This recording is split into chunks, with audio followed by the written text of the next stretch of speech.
네, 오늘은 마가복음 14장 12절에서 31절 말씀을 중심으로 만찬의 의미라는 제목으로 하나님의 말씀을 함께 나누도록 하겠습니다. 오늘 말씀은 우리가 잘 알고 있는 예수님이 십자가에 못 박히시기 전날 밤에 제자들과 함께 나누었던 주의 만찬에 관한 이야기입니다. 자, 오늘날 우리가 행하는 성찬식의 시작이 되는 그런 사건인데요. 자, 이 이야기는요, 사복음서 모두에 기록이 되어 있습니다. 그만큼 주의 만찬이 주는 의미가 굉장히 크다는 것을 우리는 알고 있습니다. 자, 왜냐하면 이것은요, 단순한 의식이 아니라 예수님께서 우리 그리스도인들에게 일평생 행하라고 직접 명령하신 성스러운 예식, 성례의 전이기 때문에 그렇습니다. 자, 즉 우리가 이 땅에서 행하는 주의 만찬은요, 언젠가 하나님 나라에서 이루어질 메시아의 만찬을 미리 바라보는 신앙 고백이 바로 뭐라고요? 성만찬식이다. 이렇게 우리가 이해를 하면 되겠습니다. 자, 성경은 이미 오래전에 그 메시아의 만찬을 이렇게 우리에게 보여줍니다. 이사야서 25장 6절 말씀, 만군의 여호와께서 이 산에서 만민을 위하여 기름진 것과 오래 저장하였던 포도주로 연회를 베푸리니. 이게 우리가 알고 있는 만찬이죠. 곧 골수가 가득한 기름진 것과 오래 저장하였던 맑은 포도주로 하실 것이며, 8절도 보겠습니다. 함께 봉독할게요. 시작. 사망을 영원히 명하실 것이라. 주 여호와께서 모든 얼굴에서 눈물이 씻기시며 자기 백성의 수치와 온 천하에 제하시리라. 아멘. 자, 여러분, 이것이 메시아께서 우리에게 친히 베푸실 만찬의 모습이라는 거예요. 그날에 우리는 예수 그리스도를 믿음으로써 흘렸던 우리의 눈물들, 그리고 또 오해와 멸시와 아픔들, 또 우리가 감당하기 힘들었던 고난의 흔적들까지도 하나님이 우리를 친히 씻겨주신다고 성경은 말씀하고 있습니다. 자, 그리고 주님이 우리의 눈물을 씻겨주실 때 우리는 이런 고백을 하게 될 거래요. 9절 말씀. 우리가 그를 기다렸으니 우리는 그의 구원을 기뻐하며 즐거워하리라 할 것이며. 그토록 기다렸던 주님이 다시 오셔서 우리의 눈물을 씻겨주시고 위로해 주시니까 그게 우리는 그렇게 뭐한 거예요? 기쁜 거예요. 여러분, 어떻게 그날이 좀 기대가 되십니까? 아멘 한번 해주세요. 기대가 되십니까? 주님은 우리의 눈물을 닦아주시라고 하는데 나는 주님을 위한 눈물을 흘려본 적이 없어요. 이러면 우리가 주님을 다시 만났을 때 서로 조금 민망하지 않을까요? 그때는 허벅지를 꼬집어서라도 눈물을 흘릴 수 있기를 바랍니다. 자, 사랑하는 여러분, 우리는 이 땅에서 주의 만찬을 행하고 있습니다. 단순히 1년에 몇 차례 행하는 그런 성찬식을 의미하는 것이 아니라 주의 만찬은 과거의 십자가와 현재의 기다림, 그리고 미래의 메시아의 만찬으로서 드려지는 성도의 삶을 관통하고 있다는 거예요. 때문에 아직은 우리에게 뭐가 있어요? 눈물이 있고 괴로움도 있지만 믿음으로 견뎌낼 우리의 시간이라는 것입니다. 자, 그러나 언젠가 그곳에서 메시아의 만찬에 우리가 참여하게 될 때는 더 이상 눈물로 참여하는 것이 아니라 우리의 슬픔은 기쁨이 되고 믿음은 완성이 되고 주의 만찬은 영원한 잔치가 될 것입니다. 우리는 바로 그날의 소망을 붙들고 우리의 삶 속에서 주의 만찬을 행하며 나아갈 것입니다. 자, 마가는 오늘 본문의 이야기가 무교절 첫날이라고 우리에게 소개하는 것을 볼 수가 있습니다. 자, 그런데 어떤 사람은요, 이 날을 유월절이라고도 소개를 해요. 누구의 말이 맞는 걸까요? 둘 다 맞는 말입니다. 자, 사실 무교절은요, 유월절을 포함한 8일간의 기간이기 때문에 무교절 안에 유월절이 들어가 있어요. 자, 중요한 것은 시간이 없었다라는 것입니다. 자, 만찬은요, 유월절의 규례로서 어린 양을 같이 잡아서 반드시 먹어야 하는 식탁의 절기였기 때문이었습니다. 때문에 만찬을 준비해야만 했어요. 그런데 상황이 어떻습니까? 아무것도 준비되지 않은 그런 상황이었습니다. 유월절 만찬은 준비한다는 것은요, 결코 간단하지가 않았습니다. 제자들만 해도 장정이 벌써 12명이 넘잖아요. 빵을 준비해야 하고 포도주를 준비해야 합니다. 오늘날 우리가 준비하는 그 성찬식의 상징처럼 포도주 조그만 잔에 떡 조그만 거 이걸로 끝나는 것이 아니었어요. 빵을 찍어 먹어야 하는 소스도 준비해야 하고 불을 피울 나무도 필요하고 무엇보다도 어린 양을 잡아서 준비해야 하는 꽤나 시간이 오래 걸리는 것이 만찬식이었습니다. 자, 그런데 이제 남은 시간은 몇 시간밖에 남지를 않은 거예요. 그들은 베다니에서 그냥 예루살렘으로 들어왔을 뿐이었습니다. 아무런 준비가 되어 있지 않았어요.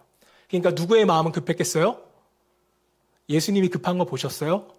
항상 제자들만 급한 거예요. 결국 제자들이 예수님께 묻습니다. 본문 12절 말씀, 유월절 양 잡는 날에 제자들이 예수께 여짜오되 우리가 어디로 가서 선생님께서 유월절 음식을 잡수시게 준비하기를 원하나이까 하매. 자, 사실 이 질문에는 제자들의 걱정이 가득 담겨져 있었습니다. 왜냐하면 당시 예루살렘 안에서의 예수님의 평판은요, 좋았을까요? 안 좋았을까요? 매우 부정적이었어요. 종교 지도자들은 예수님을 어떻게 하면 잡아 죽일까를 논의하고 있었던 그런 시기였습니다.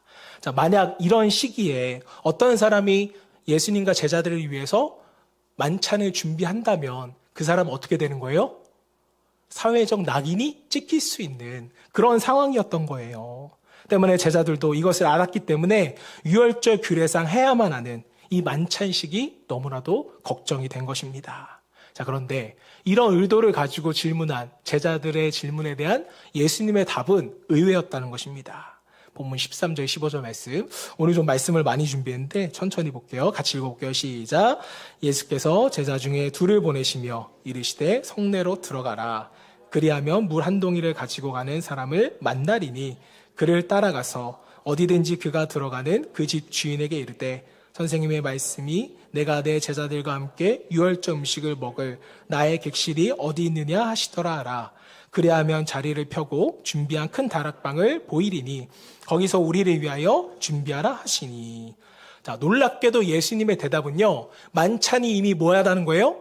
준비되어 있다라는 겁니다. 제자들이 예수님의 말씀을 따라 그대로 갔더니 진짜로 물 한 동이를 가지고 가는 사람이 있었고 그를 따라가 보니 집주인이 이미 만찬을 준비해 놓았다라는 거예요. 놀랍게도 그 물은요, 제자들과 예수님의 발을 씻기기 위한 물이었습니다.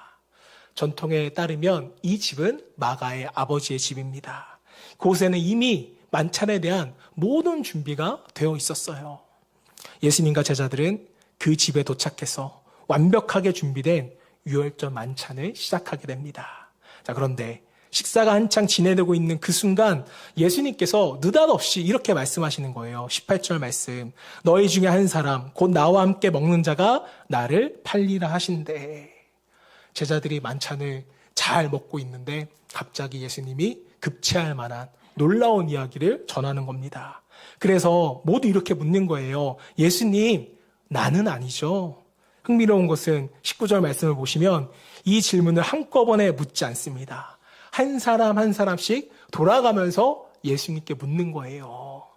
그만큼 제자들 또한 자기 자신에 대한 확신이 없었다라는 것이죠. 자, 그때 예수님께서 이렇게 말씀하십니다. 20절. 그들에게 이르시되 12인 중에 하나 곧 나와 함께 그릇에 손을 넣는 자니라. 여러분, 왜 그릇에 손을 넣는다고 말하는 걸까요? 그릇에는요, 빵을 찍어 먹는 소스가 담겨져 있었기 때문입니다. 다시 말하면 가장 가까운 자리에서 가장 친밀하게 예수님과 식탁을 나누는 사람이 바로 뭐가 된다는 거예요? 예수님을 파는 자, 배신자가 된다라는 것입니다. 자, 성경은요, 이미 오래전에 이 장면을 예언해 두었습니다.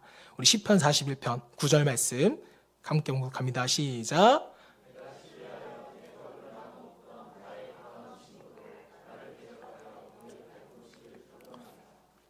성경을 보시면 이 발 뒤꿈치가 얘기가 많이 나오는데요. 히브리 문법에서 발 뒤꿈치를 들었다는 것은요, 단순한 행동 묘사가 아니라 원수가 되기로 작정했다라는 뜻을 가지고 있습니다. 가장 가까운 관계에서 가장 깊은 배신이 일어날 것을 성경은 이미 예언한 것이었습니다. 자, 그리고 만찬은 원래 출애굽을 기념하기 위한 유월절의 만찬이었어요. 자, 그런데 예수님은 이 유월절 만찬에서 떡과 잔에 완전히 새로운 의미를 부여해 주시는 겁니다. 예수님은 떡을 떼시면서 이 떡이 우리에게 생명을 주시기 위해 찢기신 자신의 몸이라고 말씀하셨습니다. 그리고 잔을 드시면서 이번에는 이렇게 말씀하세요. 본문 24절, 이르시되 이것은 많은 사람을 위하여 흘리는 나의 피, 곧 언약의 피니라. 예수님은 이 만찬을 통해서 자신의 피를 통한 하나님과의 관계 회복, 새 언약을 우리에게 선포해 주십니다. 자, 그런데 만찬이 끝난 후 예수님은요, 제자들에게 아주 현실적인 말씀을 하시는 거예요. 앞으로 제자들이 어떻게 행동할지를 예언해 주십니다. 그게 본문 27절이에요. 예수께서 제자들에게 이르시되 너희가 다 나를 뭐한다? 버리리라. 이때 나서는 제자 한 명, 누군가요? 베드로가 나서서 말합니다. 예수님, 다른 제자들은 다 예수님을 버릴지라도 넘어질진 몰라도 나만큼은 그렇게 하지 않겠습니다. 자, 그러자 예수님은 아주 단호하게 또 말씀을 하세요. 30절, 오늘 이 밤 닭이 2번 울기 전에 내가 3번 나를 부인하리라. 베드로와 제자들은 결국 다 예수님을 버리고 도망가게 됩니다. 자, 그러나 예수님은 거기서 이야기를 끝내지 않으시고 부활 이후에 제자들이 다시 갈릴리에 모여서 회복될 것도 성경에서는 말씀해 주셨습니다. 자, 사랑하는 여러분, 좀 길었지만 이게 오늘 본문에 나타나는 이야기의 흐름입니다. 자, 그렇다면 여기서 우리는 한 가지의 질문을 할 수가 있겠죠. 왜 예수님은 우리에게 만찬을 행하라고 명령하신 것일까? 우리는 도대체 주의 만찬에서 무엇을 기대해야 하는가? 여러분은 만찬에서 무엇을 기대하십니까?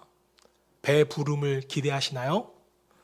예수님은요, 예수님과의 친밀함을 우리에게 기대하게끔 하셨습니다. 예수님께서 만찬에 명령하신 이유 가운데 하나는요, 주님과의 형식적인 관계가 아니라 친밀한 관계로 우리가 살아가기를 원하셨기 때문에 우리를 만찬으로 초대해 주신 것입니다. 함께 먹고 마신다는 것은요, 성경에서 항상 친밀함을 의미합니다.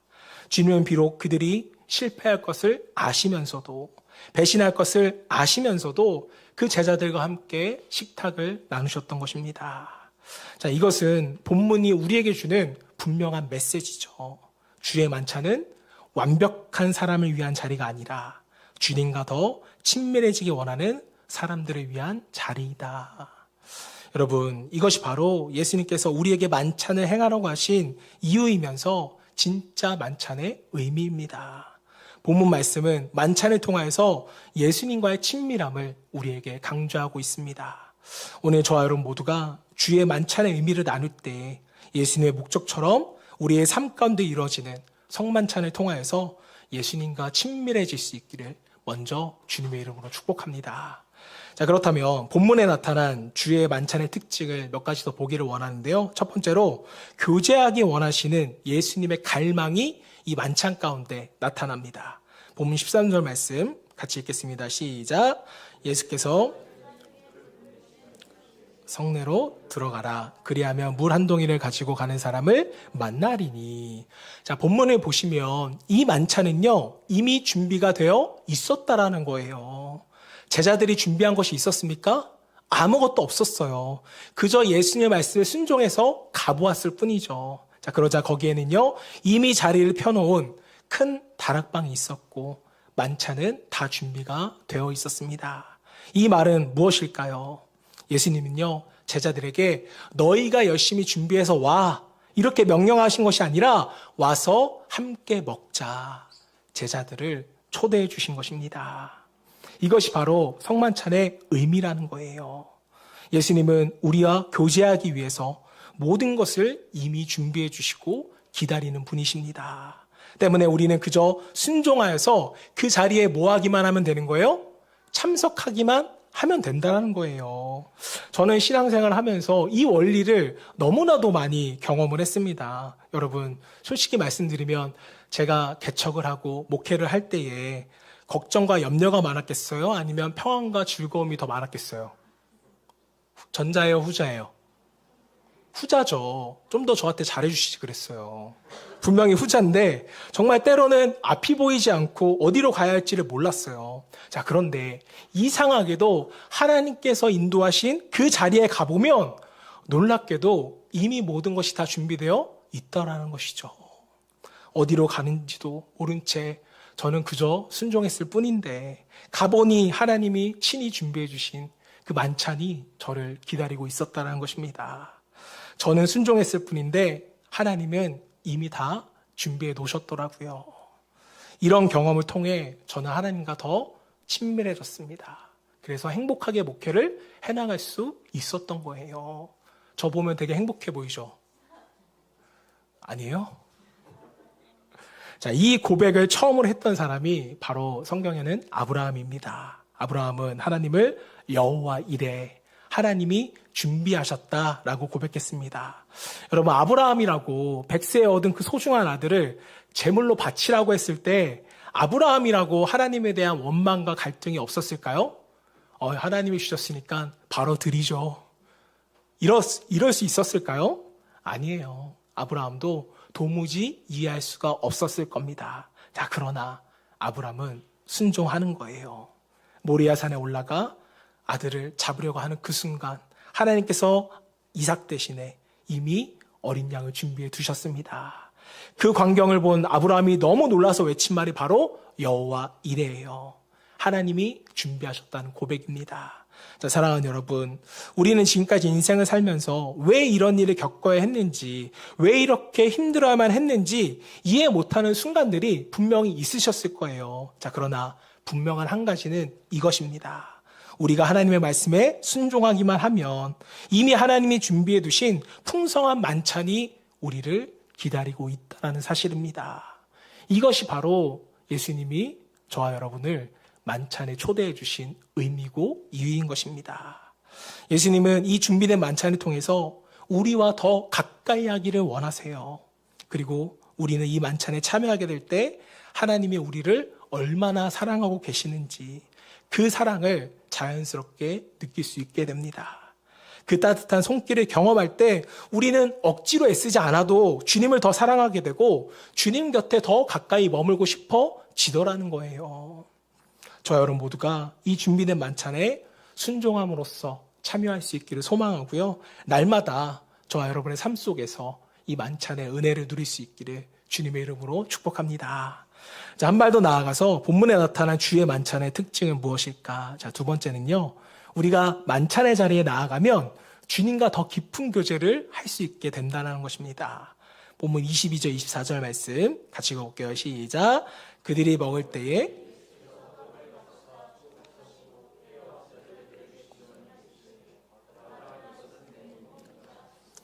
또 잔을 가지사 감사기도 하시고 그들에게 주시니 다 이르시되 이것은 많은 사람을 위하여 흘린 나의 피, 곧 언약의 피라. 여러분, 유대인들에게 있어서 만찬이라는 것은요, 곧 친교 그 자체를 의미했습니다. 깊은 관계를 맺는 자리이고요. 또 유대 공동체 안에는 많은 그룹이 있지만 내가 어디에 속해 있는지 그 소속을 확인하는 자리가 바로 만찬이었어요. 동시에 마음을 나누는 그런 자리이기도 했다는 것입니다. 자, 때문에 만찬의 자리에서 예수님은 앞으로 자신에게 일어날 모든 일들을 제자들에게 숨기세요, 안 숨기세요? 숨기지를 않는 거예요. 정말 깊은 교제가 일어나게 되는데 배반당할 것, 제자들이 나를 부인하게 될 것, 심지어 십자가에서 죽으시고 다시 살아나실 것까지도 예수님은 세세하게 제자들에게 말씀해 주십니다.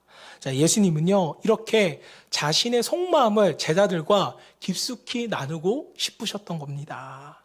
자, 그래서 제자들은 하나님의 나라에 관한 것들을 조금씩 배우게 됩니다. 하나님이 어떤 분이신지, 하나님 나라가 어떤 곳인지, 구원이 무엇인지를 비록 그 순간에 다 깨닫지는 못하지만 후에 깨닫게 되는 것들을요, 바로 이 만찬의 자리에서 그들은 배우게 되었습니다.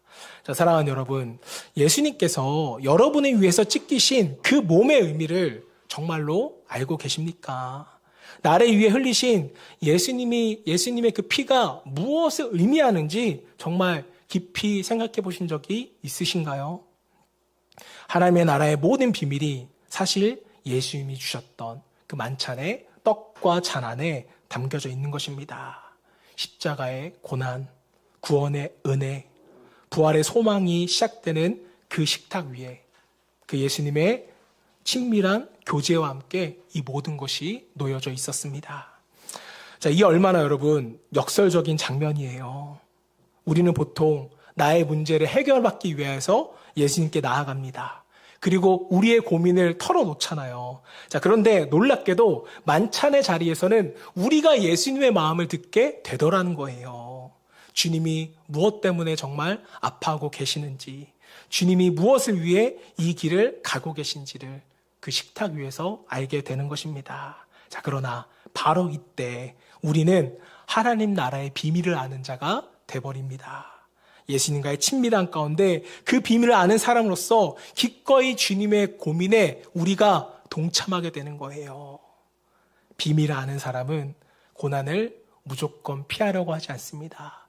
예수님과 함께 그 고난을 함께 가기를 원하게 되는 거예요. 주님의 마음을 알면 알수록 그 고난의 자리에서 우리는 오히려 더욱더 주님과 가까워지고 하나님을 더 깊이 알아가게 되는 것입니다.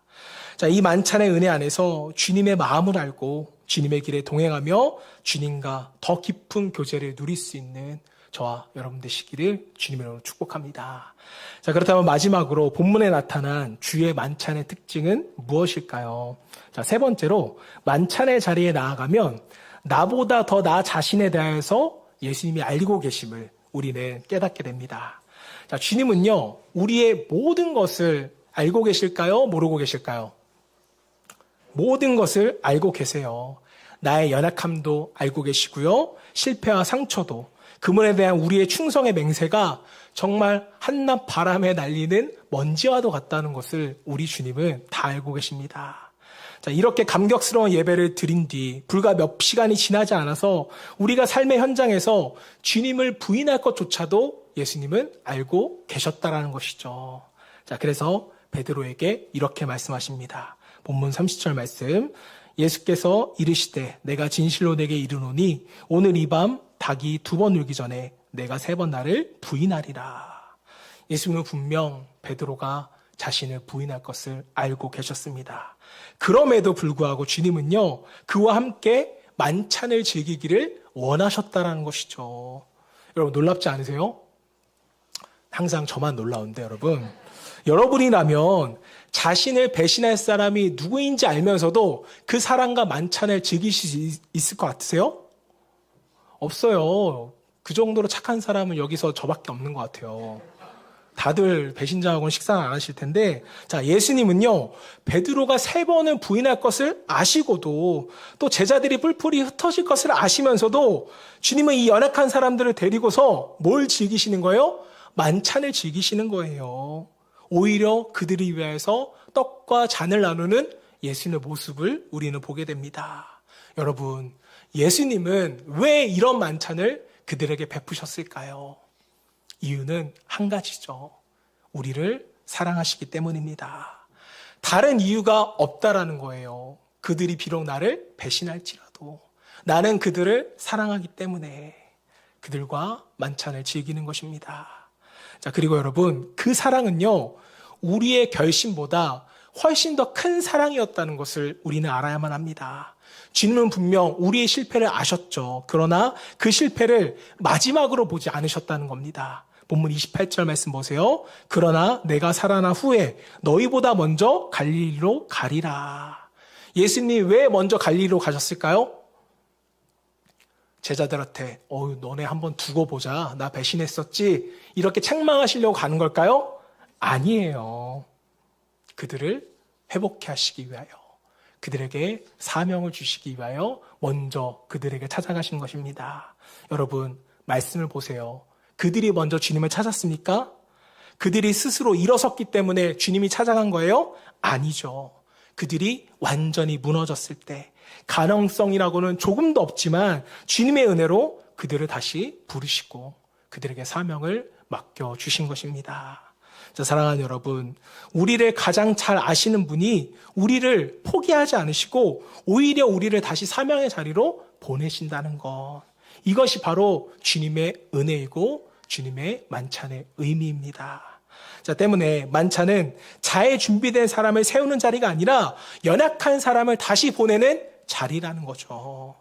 실패를 책망하는 자리가 아니라 실패를 품고 다시 시작하게 하는 자리가 주님을 예배하는 자리, 성만찬의 자리인 것입니다.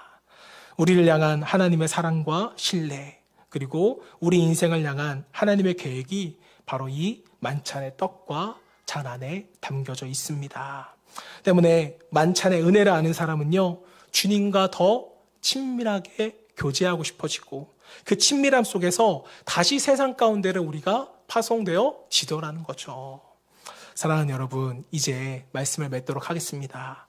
오늘 우리는 마가복음 14장을 통해서 주의 만찬이 단순한 종교적 의식이 아니라 예수님의 마음이 가장 잘 드러나는 자리임을 우리는 알게 되었습니다.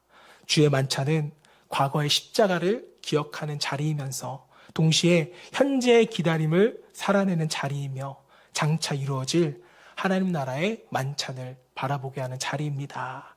그리고 그 만찬의 중심에는 언제나 우리의 예수님이 함께해 주십니다. 모든 것을 준비하신 것도 예수님이시고 우리의 연약함과 실패를 아시면서도 끝까지 함께 식탁에 앉아주셨던 분도 우리의 예수님이셨습니다. 우리는 만찬의 자리에 나가면서 스스로를 돌아봐야 해요. 나는 과연 주님 앞에 설 자격이 있는 사람인가? 나는 여전히 연약하고 부족한데 괜찮을까? 그러나 주님의 만찬은 우리의 자격을 증명하는 자리가 아니라 예수님의 은혜를 받아들이는 자리입니다. 때문에 우리는 이 기회를 놓쳐서는 안 돼요. 잘 준비된 사람만 앉는 자리가 아니라 은혜 없이는 설 수 없는 사람들이 초대받는 친밀한 교제의 자리여야 하는 것입니다. 주님은 우리를 우리 자신보다 더 잘 아시면서도 우리를 포기하지 않으셨고 오히려 다시 우리를 사명의 자리로 보내주십니다. 자, 그래서 만찬은요, 과거에만 머무르는 자리가 아니라 다시 세상으로 날아가는 파송의 식탁, 파송의 자리인 것입니다. 오늘 우리가 주의 만찬의 의미를 다시 한 번 더 마음에 새길 때 주님의 마음을 더 잘 알고 주님의 사랑을 다시 신뢰하고 주님과 더 친밀한 관계로 나아가 각자의 삶으로 다시 파송되어질 수 있는 저와 여러분 되시기를 주님의 이름으로 축원합니다.